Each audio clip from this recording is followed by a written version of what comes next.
Mama wakwaba wofreme ajwa searching mesrel na wa subscribe to my channel. Mia notification bell no so for more news. Ebusuafo NPP communicators ni bi no moka say Urake boat and woka say o kire say 2025 7th January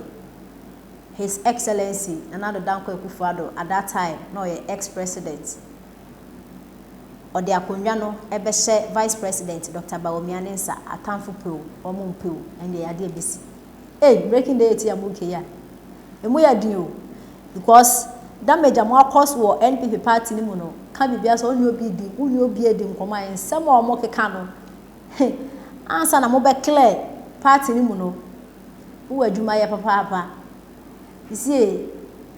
1 year do cry de ba beto aba do cry so akakakra bi ni ya ba beto aba in do 1 year cry is a more yesterday dia mo so be hye because nsem e koso wo krom yan nsem ketwa mo internal elections ya mo akoye mo akasa mo twa mo ho kwen no ayekuru e da party ni mu ensem e wo mo de bebre na NPP communicator e na o kire say honorable Kennedy Akompre kwan Japan why is the baller so eja no wusi no e de kakra ase wo hu se je de enso kwase a eja shase e de nyi jaketwa ai te say nentwibin no e tai ho abehu se ni na wo ukotie mu a ho na abehu ni ankasa menya nente e no US omo NPP fu bi omo ho ana omo support honorable Kennedy Akompre kwan Japan omo e kire say honorable man on your campaign ma NPP omo man vice president and as a running mate na man on je na on be campaign etia NPP 2024 say na be ya NPP be call opposition omo ko opposition na NDC fo ba o man penda da John Dramani Mahama ba obetwa 4 years otwa 4 years ni bia another election no on be contest ya ye den ya honorable Kennedy Akompre kwa Japan obetu vice president na just honorable Aba na me ka kire mo de say NDC fo so afo wo hwadwe was wo ba ya wo be change constitution na minim say parliament house wo no say ehimfo na wo ho say ne say 2024 elections say NDC fo nko ne be win ni mi ndime nkire because was wo ba wo be say constitution no man penda da John Dramani Mahama we twa 4 years aka ho no man penda da Ghana na ye ne dia already waiting kind 8 years wo be twa 4 years aka was twa 4 years aka na Ghana no man penda da wo de ana won ye de wo start president obetena so ahye Ghana no nke bedwi dum so ebe de no yesi yi into Urake boat kire say niamu ye nyina enkomra nyina no 7th January 2025 honorable Ken o campaign you one campaign you and the president and the vice president Dr. Bawumia no bedi into do ye no kwado mo nti yenti nsem a ode atuwa ti ono kasa dwagire fo no from nkwala ya wo mye ebesi nne e support no e like no omu ne berase ti mu amagada mu hu na mo sei mu nkwasiafo na mo no mu de ani ta ho si na watu mu ne de ani mu se mu be se party no mu boa ana party no e ko position na nado e common no ye betua ne kaboso me jimifo mo nwe Hopsi. Senanado party ni composition. Yebetua ne ka. Bawumia yebetua ne ka. Won ne kombede wo. Wo ne kombede wo. Party no e composition. Bawumia bosumeso a yebetua ne ka. Ne yere yebetua ne ka. Nanado yebetua ne ka. Ne ketua waje obeje akweso obewu. So mona mo enti mo de mabia mu se Bawumia leadership kese oba be president ne kwa na ye mo bedding e dia Bawumia will be a president of Ghana next 2025 by January 7th you people will be simutrase na maka say aye dibone na nyame atue suka nyame betua mo so suka se de munimate nyame obetua mo suka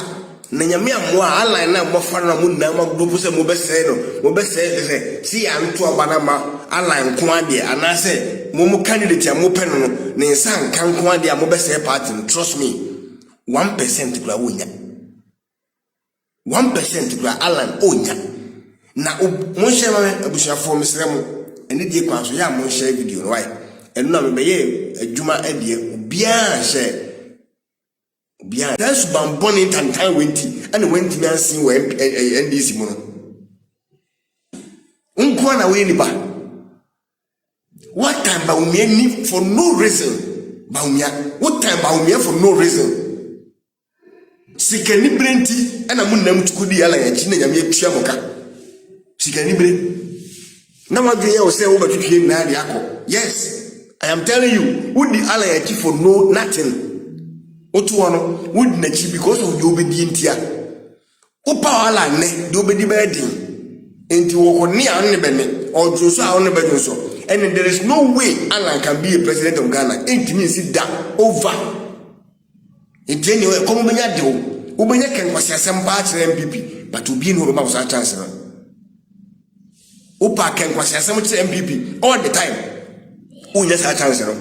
ade no obi e man no so ana chimfo ana na do so ayinum ene kwasi asem pa ni bi so tikumase there is a presenter bi be head wo kire e wo se mo kem bi tena na do e ba se so be so party ni mo no party ni tichemu look at all this tichemu ben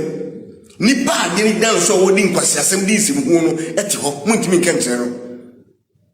ni pa wa tu ni ho so se ya anya me a me party like opposition no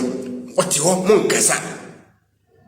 de ono ti ono na ono enka bibia na ono so ye member of party na a we the leader now no me kan say we the leader of the party now na oti woni ba bi no on na mo di blame ko man say ti say won mo ti on ko di ala ya chi no me pa cho na na da kwa ka che o say wo mu nyai party no events MPP no mo di ala ya chi na e ya mo nwini kakra na mo ntu achimfo se mo na kwasi ampani no say kan Japan nua no so abatena se kan kwasi asem ya de chebi nenem di achimfo tem for no reason na na ya kan Japan de Kennedy wa ya na do den na won so we baby abo sebe Kennedy din da say e bi kan Japan ya say intimani nyi what na no kasa da otan hu a eni aduro ever since na do be president no personal hatred na I continuous for 8 good years aden all in the name of so ya chimney all in the name say we ya chimney ala ya wodi na chi no ye na eni mpefe say o no party na wodi na chi kwa fosika ala no ni lusu ye na manye hu na mu na ye wo hopsi andoye hopsi unko an wasem ba kwa obeka no e ye bombo a e gu party ni hu fi unko apese no woni mguase na ama ai fensen wo hawo eni woni mguase ni no ma edi wachi no e na ama ala ko wi ndi e ko wi no wakwa wawua mwoni nka wamrem Boniface yani mo ka ho mo se mo jai party na mo se mo ko ma ka mo abo mo se ki se de kwasase mo na mo ka se ai MPC no o mo be fight ya MPC na o mo ko di ba o mi achi o mo do nko tro support no o mo be fight against them Stivo